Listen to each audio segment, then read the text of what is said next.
오늘 증거할 말씀 봉독합니다. 에베소서 6장 13절에서 17절 말씀입니다. 그러므로 하나님의 전신갑주를 취하라. 이는 악한 날에 너희가 능히 대적하고 모든 일을 행한 후에 서기 위함이라. 그런즉 서서 진리로 너희 허리띠를 띠고 의의 흉배를 붙이고 평안의 복음에 예비한 것으로 신을 신고 모든 것 위에 믿음의 방패를 가지고 이로써 능히 악한 자의 모든 화전을 소멸하고 구원의 투구와 성령의 검 곧 하나님의 말씀을 가지라. 이 말씀을 중심으로 해서요 16절에 있는 믿음의 방패, 오늘 두 번째 시간을 갖도록 합니다. 믿는 자에게 있어서 악한 언사와 선한 언사는 늘 교차해서 나타나는 현상이라고 했어요. 그런데 믿는 자에게 죄악된 언행이 있는 이유는 본인 안에서 나온 본심이 아니다 하는 것을 지난 시간 우리가 살펴봤습니다. 왜 그렇죠? 하나님이 우리를 구원해 주시고 사단으로부터 연결되어 있던 뿌리를 끊어주셨기 때문에 이제는 우리가 마음속 깊은 곳에서 솟아나오는 생각이 사단의 생각이었던 과거가 아니다 말이죠. 그래서 이제 우리 마음속에서 솟아나는 생각들이 악한 언사가 있을지라도 그것이 내 본심에서 나온 것이 아니다 하는 것을 우리가 알 일입니다. 그러면 뭐냐? 화살 맞은 거다 말이죠. 사단 마귀가 내 마음 가운데 악한 생각을 화살로 쏜 거죠. 그래서 이제 그걸 우리가 인식해야 되고, 인식을 했으면 그것이 내 마음속에서 생각이 되어 입으로 나가지 않도록 내가 입을 관리할 줄 알아야 된다 하는 것을 이제 지난 시간에 우리가 살펴봤어요. 그래서 입은 그런 의미에서 우리 몸의 자명종입니다. 그래서 내가 무슨 생각이 울컥 나와서 그것이 입으로 나가려고 할 때 인식을 하란 말이에요. 이게 악한 말이냐, 시기와 다툼에 관련된 말이냐, 비방과 판단에 관련된 말이냐, 혹은 더럽고 음란한 말이냐, 내지는 하나님을 모욕하는 말도 생각 속에서 나옵니다. 그런 것들이 이렇게 마음속에서 이렇게 일어나거든. 이게 마귀가 나에게 준 악한 생각의 화살인 것을 깨닫고 입을 자갈먹이란 말이에요. 그래서 입을 제어해서 절대로 내 입을 통과하지 못하게 함으로써 온전한 사람이 된다. 입에 실수가 없는 자는 곧 온전한 사람이다. 그걸 가능하게 할 수 있는 자는 자기 온몸까지도 관리할 능력이 있는 자다. 이렇게 이제 선언을 하는 것을 우리가 지난 시간에 살펴봤습니다. 자, 오늘은 사단 마귀의 화살을 우리가 인식하고 제어하면서 입을 단속하는 것까지는 이제 우리가 알았지만, 그럼에도 불구하고 부지불식간에 어떤 나쁜 생각이 내 안에 들어와서 그것이 이제 내 생각으로 굳어졌을 때 우리가 이제 어떻게 되느냐 하는 것을 이제 조금 다른 측면에서 한번 살펴보려고 합니다. 우리는 어차피 하나님의 장중에 들어가서 하나님에게 구원받은 자란 말이에요. 그래서 이제부터는 어떤 경우에도 우리가 멸망으로 떨어져서 말하자면 악한 구덩이로 내려가는 것을 하나님이 방치하지 않습니다. 그걸 이제 전제로 알고 그렇게 우리가 부지불식간에 악한 생각 가운데 젖었을 때 하나님이 우리를 도우셔서 거기서 이제 건져내시는데, 그게 이제 어떤 과정과 말하자면 프로그램을 통하여 하나님이 그 일을 하시는가 하는 것을 좀 우리가 살펴보자 이겁니다. 우리가 믿는 하나님은 첫째 하나님이시단 말이죠. 근데 하나님은 전능자시잖아요. 그러니까 하나님에게는 불가능이 없습니다. 모든 게 가능합니다. 제가 이번 주 안에 아주 마음에 아주 깊은 그 자성과 더불어 하나님 앞에 감사 기도를 드렸습니다.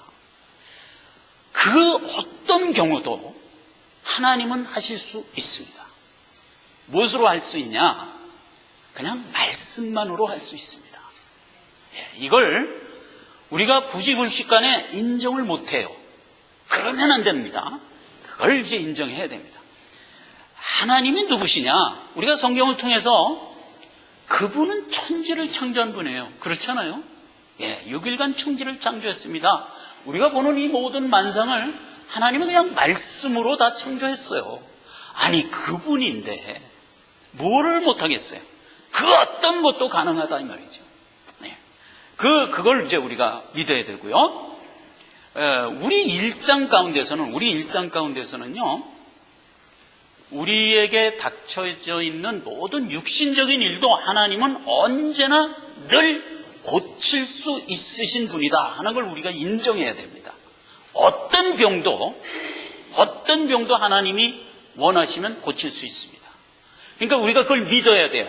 내가 믿는 하나님은 그런 하나님, 전능자 하나님이라는 것을 내가 믿기 때문에 우리가 어떤 경우를 당하든지 하나님께 구해야 됩니다. 마땅히 구해야 됩니다. 왜냐하면 그분은 그 무엇도 할 수 있는 분이라는 것을 우리가 알잖아요. 이게 이제 신자가 기본적으로 가져야 될 믿음의 수준인 거예요. 그래서 이 일은 하나님도 못하실 것 같아, 이런 마음이 부지불식간에 우리 가운데 있다고요. 그걸 털어버려라 이거야. 그러니까 내가 하나님한테 구하면 뭐든지 다 성취될 수 있어, 이렇게 생각하는 것과 그 어떤 것도 하나님에게만 의뢰해야 돼 하는 것과는 조금 다른 얘기예요. 그걸 우리가 지금 오늘 좀 구분해서 생각해 보자 하는 겁니다. 하나님은 이 물질까지도 얼마든지 조정합니다. 성경에 보면 그랬죠? 바람과 파도까지도 순종하는도다. 그래서 이 세상의 물질까지도 가능해요.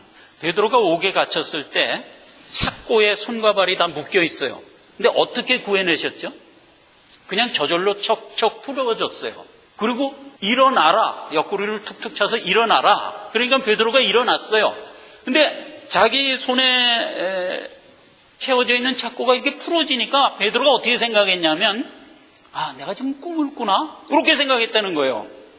근데 아니요, 그냥 풀어진 거예요. 그리고 옥문이 닫혀있는데 그냥 나가라는 겁니다. 이게 천사가 옆에서 나가라고 명합니다. 그러니까 이제 베드로가 나갔죠. 그러니까 문이 철컹하고 열리는 거예요. 그리고 간수가 있는 감옥에는 문이 여러 개 있잖아요. 그 문 하나하나를 다 통과하는데 간수가 다 있는데도 그냥 나간 거예요. 간수의 눈도 가려서 못 보고 문은 척척척척 열려서 그냥 나왔더라. 그래서 완전히 감옥 바깥에 나와서 천사가, 자, 이제 완전히 나왔으니까 어서 가서 내 일을 하라, 이렇게 명했잖아요. 그제서야 베드로가 뭐라 그랬어요? 참으로 하나님 모든 것을 하실 수 있는 분이구나 하는 걸 알았더라, 이렇게 기록되어 있잖아요. 그걸 우리도 동일하게 믿어야 되는 겁니다. 하나님은 물리적인 것까지도 다 할 수 있는 분이에요. 사도 바울도 마찬가지예요. 사도 바울도 착고에 갇혀 있을 때 옥문이 저절로 열려서 그냥 풀려났어요. 그런 예는 얼마든지 있어요. 심지어 죽은 자도 살려냈잖아요. 그렇죠? 나사로를 무덤에서 나오라, 그러니까 그냥 붕대를 칭칭 감은 채 나왔잖아요. 그렇게 해서 그냥 하나님은 모든 걸 다 할 수 있다 하는 것을 우리가 믿어야 됩니다. 기본적으로 믿어야 됩니다. 그 다음에 하나님은 우리의 영혼에 대하여 역사하시는 분인 것을 믿어야 됩니다. 우리와 영혼과 관련돼서 역사하시는 가장 큰 일이 뭐죠? 죄를 사해 주셨다는 거예요. 근데 불신자가 제일 못 믿는 게 죄를 사해 줬다는 부분을 못 믿어요. 성경에 보면 그렇게 돼 있어요. 그러니까 세상에 있는 모든 이적들, 그러니까 지금까지 제가 얘기했던 모든 이적들은 어차피 눈으로 볼 수 있으니까 안 믿을래 안 믿을 수 없어서 할 수 없이 보고 믿는 거예요. 불신자들도. 그런데 내 죄가 사해졌다는 것만은 못 믿는단 말이에요. 그건 눈으로 볼 수 없는 거거든요. 그래서 그거는 결세적으로 못 믿는 겁니다. 사단의 특징입니다. 근데 우리는 그걸 믿는 겁니다. 하나님이 죽을 수밖에 없는 나의 죄를 깨끗게 하여 하나님 자녀가 되게 했다라는 사실을 믿는 겁니다. 모든 하나님이 하신 전능하신 일 가운데 가장 믿기 힘든 일이 뭐냐? 죄를 사해 줬다는 부분이에요. 놀랍죠? 천지를 만든 일이 더 믿기 어려울 것 같죠? 아니요. 죄를 사해줬다는 것을 믿는 것이 가장 어려운 부분이에요. 그런데 그걸 우리가 지금 믿고 있는 겁니다. 그래서 나는 보이는 나의 모습이 여러 가지로 부족하고 어눌할지라도 나는 여전히 하나님의 아들이다 라는 것을 믿는 겁니다. 왜 믿죠? 하나님이 나의 죄를 사해서 의로운 자를 만들었다는 것을 내가 알기 때문이에요. 그래서 내 모습과 내 태도가 아직도 이 모양임에도 불구하고 나는 하나님의 아들인 것을 믿는 겁니다. 이것은 천지를 창조한 것을 믿는 것보다 훨씬 어려운 걸 우리가 지금 믿고 있는 겁니다. 이 자부심을 우리가 가져야 되는 겁니다. 다른 건 다 불신자들이 믿어요. 할 수 없이 믿어요. 할 수 없이. 눈에 보이니까. 그런데 죄를 사해 준다는 것만은 못 믿겠다 이거예요. 그렇게 말하는 건 참남하다 이거예요. 저를 잡아다 죽여라. 이래서 예수 그리스도 십자가 못 박혀 죽는 겁니다. 그런 영혼의 역사하는 하나님의 능력을 우리가 믿는 자예요. 자, 이게 믿는다는 거예요. 하나님이 우리를 믿게 한 거예요.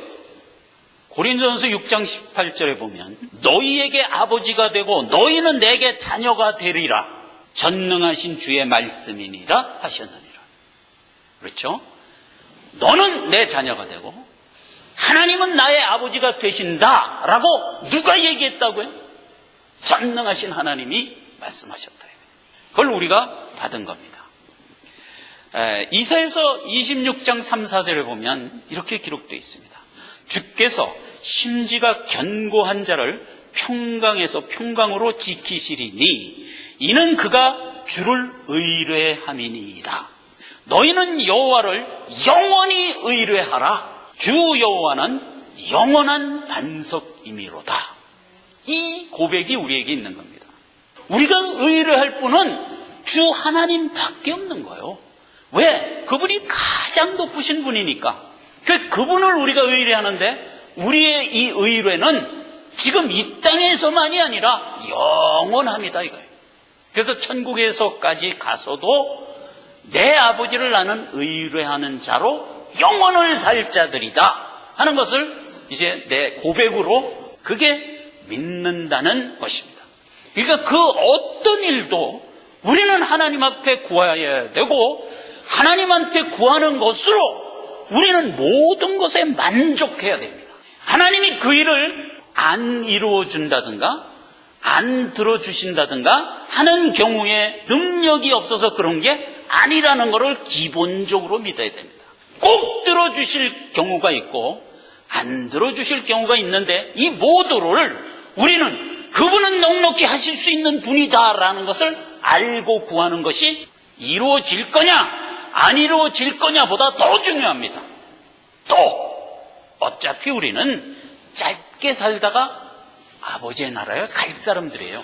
여기서 뭐가 이루어지고 안 이루어지는 그렇게 중요한 게 아니에요. 진짜 중요한 건 뭐냐? 내게 이 살아있는 믿음이 있다는 사실. 그게 중요하다 이거죠. 그래서 우리가 모든 일에서 하나님께 구할 수 있어야 된다 하는 겁니다. 하나님은 구속사의 일을 뜻을 세워서 펼치시고 계세요. 인간의 역사로 벌써 6,000년째 그 일을 하고 계세요. 인간의 역사로 볼 때 그래요. 그런데 아직도 이 일이 끝나지 않았어요. 계속 하고 계세요. 근데 하나님이 이 구속사를 이루실 때 어떻게 나타내 보이시느냐 하는 것도 우리가 알 필요가 있어요. 하나님은 내 자녀와 상관없이 하나님의 뜻이니까 그냥 상관없이 그 일을 막 지금 하고 있는 것임에도 불구하고 실제로 그렇게 안 하세요. 그럼 어떻게 하냐? 하고 있는 작은 일에서 큰 일 하나하나가 몽땅 믿는 내 자녀의 믿음 가운데서 그 일을 우리의 믿음을 통하여 그 일이 성취되고 드러나도록 역사하세요. 이게 놀라운 겁니다. 절대로 우리와 상관없이 하나님이 그 일을 하는 것 같이 안 보이세요. 실제로 하나님은 내가 하나님의 뜻을 인식하지 못하고 딴짓하고 있어도 하나님은 그 일을 할 거예요. 그 일을 할 거예요. 그러니까 나와 상관없이 사실은 그 일을 하는 거예요. 그러나 하나님이 하시는 모든 일의 모습은 어떤 모습으로 결국은 나타나게 돼 있냐면 그 일을 내가 믿어서 하나님 앞에 믿음의 눈으로 볼 때 그 일이 성취되는 듯이 역사하세요. 그래서 우리 믿음을 키워주세요. 그렇기 때문에 우리는 작은 일에서부터 큰 일에까지 믿음으로 하나님께 구하고 의뢰하는 것이 중요합니다. 하나님 분명히 이 일을 지금 어떤 스펙 가운데서 하고 계세요. 그런데 그와 동시에 하나님은 뭘 원하고 있냐면 내가 그 일이 지금 진행되고 성취될 거라는 걸 믿기를 원하세요. 여러 경로를 통하여 나에게 감동 주세요. 그래서 내가 그 일이 이렇게 결국은 되고야 말 거야 라고 믿도록 하나님이 나를 역사하세요. 그리고 그 일은 성취되는 겁니다. 우리를 그만큼 대우하는 거예요. 하나님이 하시는 모든 크고 작은 일을 우리와 동참하며 하기를 원하시는 거죠. 왜? 하나님의 목표는 우리이기 때문에 그래요. 성취돼서 완성되는 게 하나님의 목표임에도 불구하고 그 목표는 누구 때문에 하고 있냐? 나 때문에 하고 있기 때문에 내가 알지 않으면 의미가 없는 거예요. 하나님에게 있어서 그 얘기예요. 그래서 주의 뜻이 이루어지는 데 있어서 예수님의 기도를 우리가 눈여겨볼 필요가 있어요. 예수님이 십자가에 못 박혀 죽으실 때 이렇게 기도했어요. 마가복음 14장 36절 가라사대 아바 아버지여 아버지께서는 모든 것이 가능하오니 이 잔을 내게서 옮기시옵소서. 그러나 나의 원대로 마옵시고 아버지의 원대로 하옵소서 했습니다. 자, 이게 무슨 얘기냐면 예수 그리스도가 십자가 지기 전에 겟세마네 동산에서 기도했어요. 기도했을 때 기도 내용이에요. 아버지여 내가 꼭 십자가를 져서 내 백성의 죄를 사하는 방법 말고 다른 방법으로도 하나님은 얼마든지 하실 수 있는 걸 내가 압니다. 그 얘기예요. 내가 압니다. 그러나 사실은 나도 그 방법이 있다면 그 방법으로 좀 했으면 좋겠습니다. 그러나 내 뜻 말고 하나님이 원하는 뜻대로 되기를 원하나이다. 이렇게 기도를 했어요. 자, 예수님이 십자가에 못 박혀지는 게 고통스럽고 싫으셔서 굳이 그렇게 얘기를 했다라고 우리가 이해하기 이전에 뭘 이해해야 되냐면 예수님이 하나님이라는 걸 이해해야 됩니다. 만세전에 십자가에 못 박혀 자기가 죽음으로써 내 백성의 죄를 사하도록 작정하시고 이 일이 지금 되고 있는 거예요. 그런데 갑자기 십자가 목전에서 예수님이 두려워서 이렇게 기도를 했겠습니까? 물론 십자가가 고통스럽습니다. 얼마나 고통스러우냐면 육신의 몸이 죽어야만 될 정도로 고통스러웠잖아요. 그러니까 이게 고통 안스럽다는 게 아니에요. 고통스러워요. 그럼에도 불구하고 내 일이다 생각하고 지신 거예요. 그런데 왜 이런 기도를 했을까요? 내 죄를 사하는 데 있어서 다른 방법은 없다를 우리 보고 알라는 겁니다. 내가 가지고 있는 죄는 얼마나 지독한 죄냐 하면 하나님이 내가 와서 그 죄를 대신 죄값을 치르지 않으면 안 될 정도의 죄니라 이 말이에요. 그걸 우리 보고 알려는 거예요. 그래서 그 죄값을 내가 치르고 비로소 내 새끼들의 죄를 씻어버린 거예요. 이렇게 된 속죄사역인데 어떻게 그것을 우리가 경홀히 여길 수가 있겠어요? 경홀히 여길 수가 없는 거예요. 하나님이 이렇게 투자하고 이렇게 큰 대가를 치르고 만든 일인데 내가 단순히 내 마음 하나로 그건 못 믿어 이렇게 할 수는 없는 거예요. 그건 그럴 수가 없는 거예요. 그러니까 우리의 모든 기도는 이러한 패턴으로 기도가 돼야 됩니다. 지금 우리 앞에 현안들이 많이 있습니다. 자, 이것도 좀 이렇게 됐으면 좋겠고 이것도 좀 됐으면 좋겠고 여러 가지 현안들이 있어요. 하나님 하실 수 있습니다. 예, 당연히 할 수 있습니다. 그래서 하나님한테 구하지만 내 원보다는 그 일의 결과가 하나님의 뜻으로 마무리되기를 원하나이다 라가 전제가 돼야 된다 이거예요. 그래서 대부분의 경우는 우리의 기도가 사실상 응답이 안 됩니다. 이건 솔직히 우리가 고백하는 겁니다. 왜죠? 우리의 생각은 많이 그만큼 짧다는 일이기도 한 겁니다. 그래서 일이 꼭 됐으면 좋겠다 하는 것이 하나님의 뜻에 의하면 그건 별 필요가 없어에 우리가 지금 고리를 걸고 있는 게 많다는 증거이기도 하단 말이죠. 그럼에도 불구하고 우리는 기도를 해야 됩니다. 하나님께 구해야 됩니다. 의뢰해야 됩니다. 만약 이 의뢰가 없으면 그게 곧 불신자입니다. 그 어떤 경우에도 우리는 하나님은 이 일을 할 수 있다는 것을 아는 자이기 때문에 일단 기도하는 겁니다. 예. 그리고 하나님의 뜻이 더 합력하여 좋은 결과를 만들어내실 것까지도 우리는 아는 겁니다. 그렇기 때문에 감사하면서 기도하는 겁니다. 응답이 되든 안 되든은 사실상 후차적인 문제입니다. 그렇죠. 후차적인 문제예요. 이것이 결국은 합력하여 내가 원하는 어떤 목표보다 훨씬 더 좋게 이루어질 거를 누가 알죠? 내가 안단 말이에요. 내가. 그렇기 때문에 우리는 기도하는 겁니다.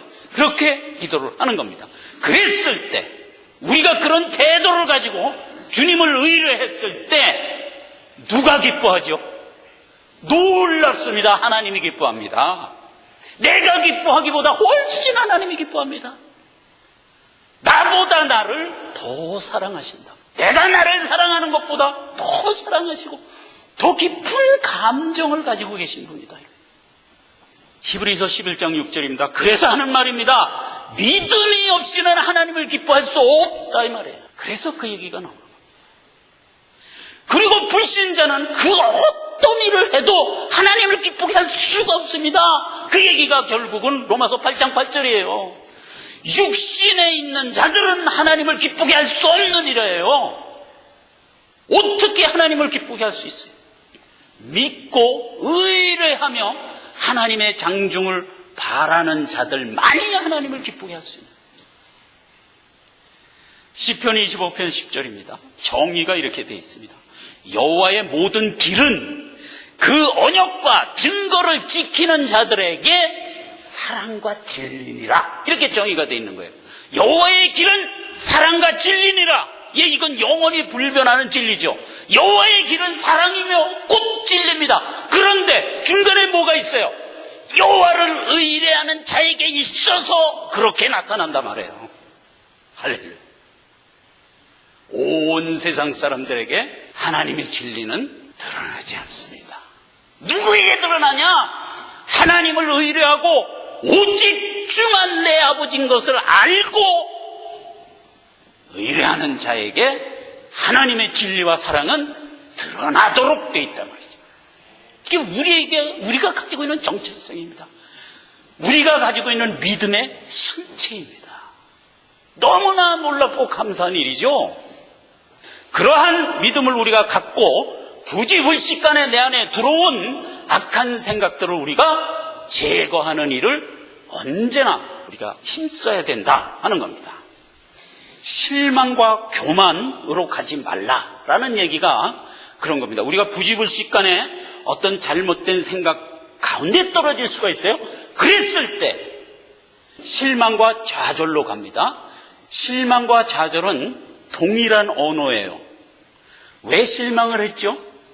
내가 나에게 기대하다가 무너진 거예요. 그 실망이에요. 그죠? 왜 교만하게 됐죠? 내가 나를 지키려는 생각이 강하게 드러난 것이 교만이에요. 결국 교만도 실망도 내가 나를 의지하고자 하는 매직에서 나타난 현상들이에요. 어느 측면에서 보면 실망이고 어느 측면에서 보면 교만인 거예요. 시편 43편 5절에 보면 내 영혼아 네가 어찌하여 낭망하며 어찌하여 내 속에서 불안해하는고 너는 하나님을 바라라. 나는 내 얼굴을 도우시는 내 하나님을 오히려 찬송하리로다. 그래서 낭망하고 불안해하는 자기 백성들에게 하나님이 늘 주시는 말씀이에요. 뭘 그렇게 낭망하냐? 뭘 그렇게 좌절하냐? 나를 바라라. 이렇게 얘기합니다. 그래서 우리가 낭망하고 좌절했을 때 제일 먼저 깨달아야 할 게 뭐냐면 왜 내가 나를 의지했나? 왜 내가 나를 의지하면서 이 지경까지 왔나를 생각하라는 거예요. 내가 무슨 잘못을 저질렀나 이렇게 생각하지 말고 거꾸로 들어오란 말이에요. 거꾸로. 왜 내가 하나님을 못 의지하고 나를 의지하면서 이 지경까지 왔나로 거꾸로 접근해 들어오란 말이에요. 그래서 하나님을 바라라 이겁니다. 그리고 주 앞에 엎드리는 겁니다. 그것을 우리가 이제 흔히 얘기하는 회개입니다. 우리가 회개를 해야 됩니다. 일상생활에서 우리가 육종의 몸을 입고 살기 때문에 부지불식간에 자꾸 주의 길과 다른 길을 우리가 들어가서 걷고 있는 걸 발견하게 됩니다. 그렇게 걷다 보면 나도 모르게 실망하게 되고 나도 모르게 좌절하게 됩니다. 그래서 어떤 큰 문제를 부딪혔을 때 우리가 이제 어떤 생각을 하게 되냐면 이 문제는 하나님이 절대로 챙겨주지 않을 것 같아. 그 생각이 딱 들어옵니다. 현실적으로 우리가 느끼는 거예요. 하나님이 우리 일상생활 중에서 자질구레한 것 하나하나를 내 마음에 딱 들도록 이렇게 안 챙겨주세요. 그런 데서 오는 실망과 좌절이에요. 친정어머니를 모시고 사는 친구가 하나 있었어요. 이 친정어머니가 둘이 다 맞벌이를 하는 친구였기 때문에 아이 둘을 낳아 키울 동안 아이를 다 키웠어요. 생각해보세요. 우리가 아이 둘 낳아 키우는데 친정어머니가 와서 전부 아이를 키워줬으니 얼마나 감사해요. 그래 아이가 지금 하나는 고등학생이 되고 하나는 중학생이 됐어요. 그래 이제 가정도 많이 펴갖고 이제 뭐 잘 사는 이제 입장이 됐어요. 그런데 떨컥 그 친정어머니가 병이 걸린 거야. 그 이제 병원에 가보니까 암인 거야. 초기에 발견돼서 이제 수술을 했어요. 그리고 이 친구들은 이제 예수를 잘 믿으니까 맨날 이제 교회 와서 새벽 기도를 했습니다. 우리 어머니 너무 고생 많이 했습니다. 우리 가정, 우리 어머니가 없었으면 여기까지 못 왔습니다. 하나님, 우리 어머니 꼭 살려주셔야 됩니다. 이렇게 기도를 했어요. 이거 너무나 당연한 기도 아니에요? 그리고 이제 마음속에도, 이제 우리 어머니 너무 고생했으니까, 이제는 이제 모든 가사일에서 이제 손을 놓게 해드려야지. 이렇게 딱 마음의 결정을 했는데 딱 병이 걸린 거예요. 그러니까 이제 더 안타까운 거예요. 그래서 이제 기도를 했어요. 그랬더니 하나님이, 기도를 했으니까 하나님이 응답을 해 주시겠지 했는데, 암 초기이기 때문에 이제 수술하면 이제 바로 이제 회복하면서 날 거라는 기대를 갖고 했습니다. 수술하고 하루, 이틀, 3일, 한 달, 딸깍 돌아가셨어요. 수술하고 한 번도 호전되지 않은 채 계속 내리막길을 걷다가 딱 돌아가신 거예요. 그러니까 두 부부가 너무 실망을 한 거예요. 하나님. 좋습니다. 우리가 이 땅에서 평생 살 거 아니니까, 영원히 살 거 아니니까 언젠가는 나 누구나 죽는 거 다 죽습니다. 그러니까 우리 어머니 돌아가실 때가 돼서 돌아가신 거 다 인정합니다. 그런데 우리가 그렇게 하나님한테 간구하고 기도했는데 어느 한 텀 살짝 반짝하게 좋아지는 경우 한 번도 허락지 않으시고 수술한 그날부터 계속 감다운돼 갖고 떨컥 돌아가시게 하십니까? 이런 원망이 생긴 거예요. 이해할 수가 없어요. 하나님이 우리에게 하시는 일은 우리가 척척 100% 이해가 안 됩니다. 왜 그 불쌍한 어머니를 꼭 그렇게 데려가셔야만 했을까? 깊이 생각을 하라는 하나님의 어떤 의도가 분명히 있을 겁니다. 결국은 그 애 엄마는 신앙을 지금은 어떤지 모르겠어요. 그 당시에 버렸습니다. 버렸어요. 왜? 모태신앙이에요. 네, 신앙을 버리고 난 그런 하나님은 못 믿겠습니다 하고 딱 버렸어요. 남편만 그러면 안 돼.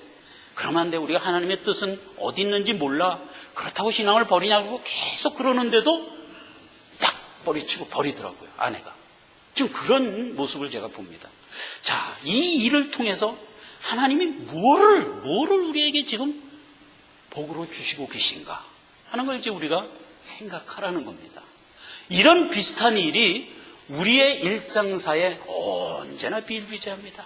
우리가 이해할 수 없는 도저히 납득이 안 되는 그런 결과들이 우리가 구하고 의뢰하고 하나님께 간구했음에도 불구하고 그런 결과들이 우리한테 텅텅 떨어집니다. 그럴 때 우리가 어떻게 해야 되느냐 하는 겁니다. 이해가 안 되죠. 명쾌하게 이해가 되면 깨끗이 이해를 하고 털겠는데 이해가 안 되는 겁니다. 그랬을 때 어떻게 하느냐 이거예요. 그랬을 때 우리는 겸손히 하나님 앞에 한 번 더 꿇어야 됩니다. 하나님, 무슨 의미인지 나로 하여금 깨닫게 하옵소서. 이렇게 기도를 해야 됩니다. 우리 주변에 참으로 참혹한 일을 당한 많은 주변 사람들이 있어요. 우리 사모의 그 신학교 동기 한 분은 연탄가스 그 전에 한참 많을 때 딱 맞고 두 자녀가 그냥 몽땅 죽어버렸어요. 신학교 다닐 때. 그리고 이 두 부부가 하나님 앞에 기도합니다. 왜 이 생명을 꼭 하나님 데려가셔야만 했습니까? 남의 가정들은 다 잘 귀엽게 키우게 하는데 왜 하필 내 가정에서는 이 아이를 데려가셨습니까? 이게 의문이 풀리지 않지만 하나님 그 뜻을 내 평생에 깨닫게 해 주옵소서. 이렇게 기도하고 목회자가 됐잖아요. 지금 목회하고 있어요. 두 분이.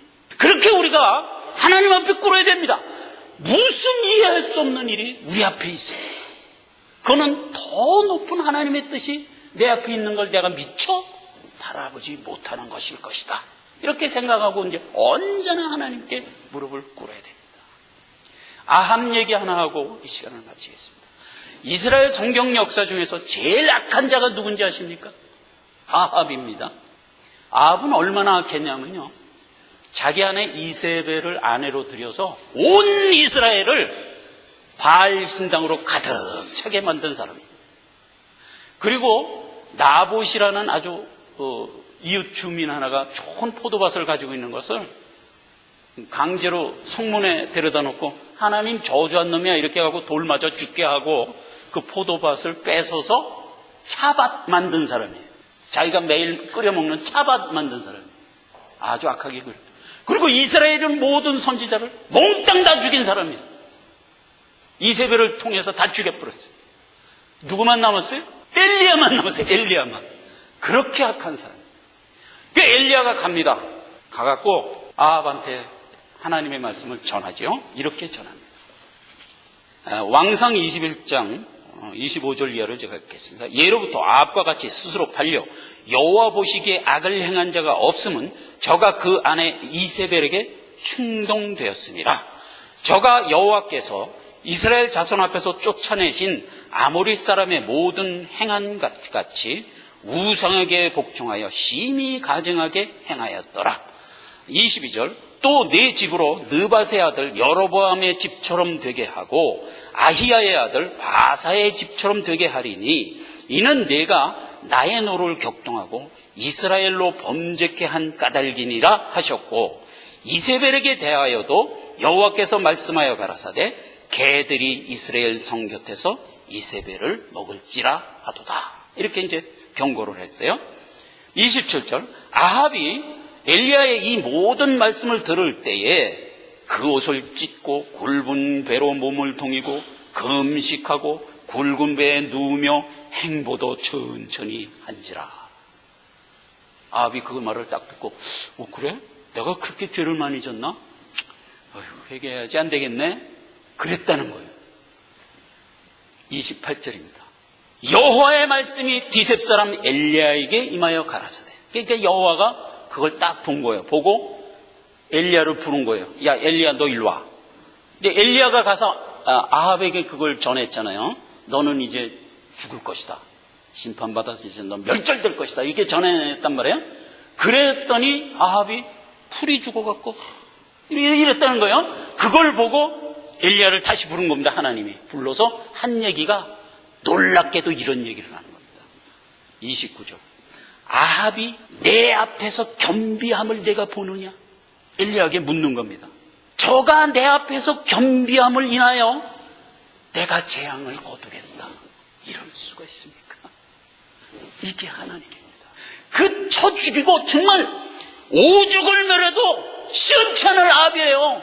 그 아합이 누구예요? 하나님에게서 내새끼예요. 택한 이스라엘 백성이었어요. 그 아합이 그 엄청난 죄 중에 하나님의 경고의 말씀을 듣고 겸비하여 회개하는 모습을 보고 하나님이 이렇게 말씀하는 겁니다. 아합이 겸비함을 내가 보느냐? 저가 내 앞에서 겸비함으로 내가 재앙을 다 거두겠다. 우리의 회개는 우리가 하나님을 의뢰하고 우리가 이해 못하는 모든 것을 들고 하나님께 나갈 때 하나님이 우리를 그렇게 품으십니다. 이 쳐죽일 아합도 하나님이 이렇게 품었는데 하물며 우리겠습니까?